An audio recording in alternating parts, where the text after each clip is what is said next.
दक्षिण हरियाणा के दम पर बनती है हरियाणा में सरकार। अब तक जितने भी मुख्यमंत्री बने उन्होंने दक्षिण हरियाणा से किया भेदभाव।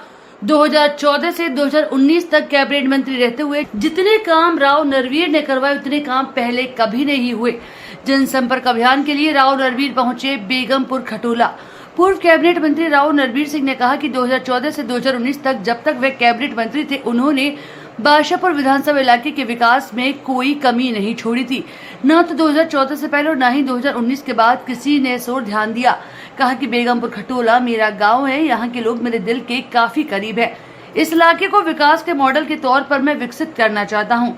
राव नरवीर ने कहा कि क्षेत्र के लोगों ने मुझे विधानसभा पहुंचाया तो एक ऐसा शहर बनेगा जिसे देखने के लिए लोग दूर दूर से आएंगे। 2014 में उन्होंने बादशाहपुर विधानसभा क्षेत्र से अपना पहला चुनाव लड़ा था। उस समय वे चुनाव प्रचार के लिए पहुंचे थे तो लोगों ने मुख्य तौर पर 3 बड़ी मांगे उनके सामने रखी थी और उन्होंने उन मांगों को पूरा करने का काम भी किया। राव नरवीर सिंह ने जितना काम उन्होंने 2014 से 19 तक इस क्षेत्र में करवाया था उतना काम 20 सालों में भी नहीं हो पाया। नरवीर सिंह ने कहा कि अपने राजनीतिक जीवन में मैंने बहुत से मुख्यमंत्री के साथ कार्य किया है, लेकिन नायब सिंह सैनी जैसा सरल मुख्यमंत्री आज तक नहीं देखा।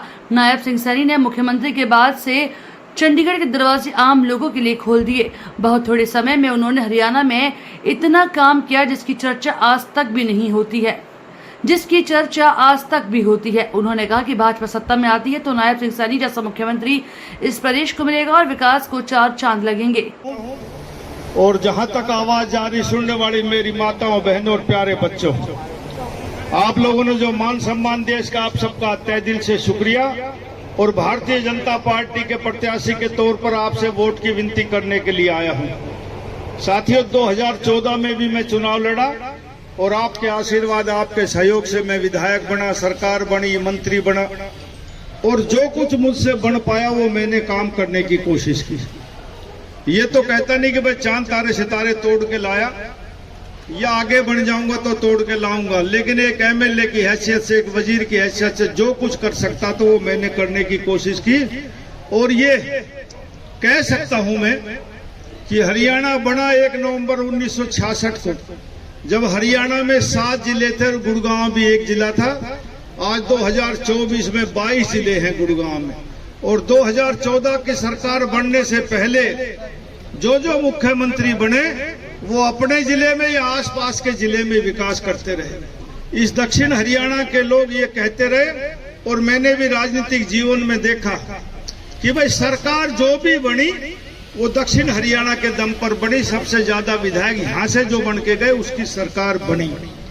लेकिन हमेशा हर वर्ग के लोग ये कहते रहे कि भाई हमारे नौकरी में हम वंचित रहते हैं, विकास के काम पर वंचित रहते हैं और हमें छोटे छोटे कामों के लिए ऊपर वालों के, मुख्यमंत्री के, मंत्रियों के मुंह देखना पड़ता है और बड़ी विनती करने के बाद थोड़े मोटे काम हो पाते हैं। साथियों, गुड़गांव जिला जो हरियाणा के खजाने में 56 से 62% रेवेन्यू देता है, 2014 से पहले इस गुड़गांव की स्थिति देखिए क्या हाल था। इन 10 सालों में हाल देखिए। 2014 में हमने गुड़गांव में यूनिवर्सिटी बनाई, मेडिकल कॉलेज बनाया, कई कॉलेज बनाए। दुनिया का सबसे महंगा रोड द्वारका एक्सप्रेस वे बनाया, बादशाहपुर एलिवेटेड बनाया और भाई सारे अंडरपास, हीरो होंडा चौक, राजीव चौक, इफ्को चौक, सिग्नेचर टावर, महाराणा प्रताप चौक, अतुल कटारिया चौक और सारे रेलवे के फ्लाईओवर बनाए।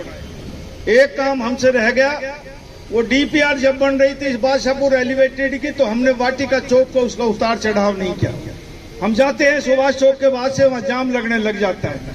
हमने अभी जीएमडीए से मंजूर करे तकरीबन 800 करोड़ रुपए और 3 महीने में डीपीआर तो तैयार होकर जैसे ही आचार संहिता खत्म होगी उसका भी काम शुरू हो जाएगा, एलिवेटेड बनेगा। जो खेड़ की दौलत जो सीपीआर है यहाँ से वाटिका चौक तक सीधा ऊपर जाएगा, वहां भी उतार चढ़ाव और घाटा मोड़ तक 3-4 अंडरपास फ्लाईओवर। कोई आदमी एयरपोर्ट से चलेगा 30 मिनट में घाटा चौक पहुंच जाएगा, नॉन स्टॉप, चाहे 150 स्पीड से आप। साथियों, हमारा ये बढ़ता हुआ शहर है। मेरा अपना गांव है बेगमपुर खटोला और इनका इलाके का अच्छा समर्थन मिल रहा है और आने वाली 5 तारीख को वोट पड़ेंगे, 8 को नतीजा आएगा। अच्छे बहुमत से भारतीय जनता पार्टी यहाँ चुनाव जीतने जा रही है। मंत्री जी, क्या क्या समस्याएं हैं लोगों की इस गांव में और कैसे उसका समाधान करेंगे? समस्याएं बहुत है, कहीं सीवर है, कहीं पानी है, कहीं सड़क टूटी हुई है, बहुत समस्याएं हैं। लेकिन इन सबको ये विश्वास है कि नरवीर सिंह अकेला इन सभी समस्याओं का समाधान है। आप जब पीडब्ल्यूडी मंत्री थे तब के जमाने का रोड बना हुआ है, आप अभी ये पक्का रोड हमने बनाया था, सीमेंटेड रोड है, बहुत अच्छे उस समय काम हुए। लेकिन समय अनुसार मैं कहता हूँ जैसे जैसे आबादी बढ़ती है, समस्याएं बढ़ती हैं और इन समस्याओं का वाले समय में करेंगे। आपने एक बीमारी का नाम ले लिया कि शहर में बीमारी बढ़ती जा रही है। नहीं, मैंने एक उदाहरण दिया कि शरीर में यदि कोई बीमारी लग जाए और उसका इलाज ना हो तो लाइलाज हो जाती है। बढ़ता हुआ गुड़गांव शहर है, समय पे यदि इसका समाधान नहीं हुआ तो ये भी लाइलाज हो जाएगा। इसलिए नरवीर सिंह का आना जरूरी है ताकि सभी समस्याएं गुड़गांव की दूर हो सके। डॉक्टर नरवीर बनेंगे इलाज करने के लिए? हाँ बिल्कुल, डॉक्टर नरवीर में पहले भी और आगे भी बनूं। डॉक्टर नरवीर आगे? हाँ बिल्कुल। विपक्ष को क्या संदेश देंगे? विपक्ष भी पूरा नहीं, जनतंत्र में आदमियों को वोट का अधिकार है, वो अपनी बात करें, हम अपनी बात करें। ये जनता जनार्दन फैसला करती है कि कौन प्रत्याशी अच्छा है, कौन पार्टी अच्छी है। लोगों को मेरा को यकीन है कि दक्षिण हरियाणा में भारतीय जनता पार्टी तकरीबन सीटों पर जीत रही है।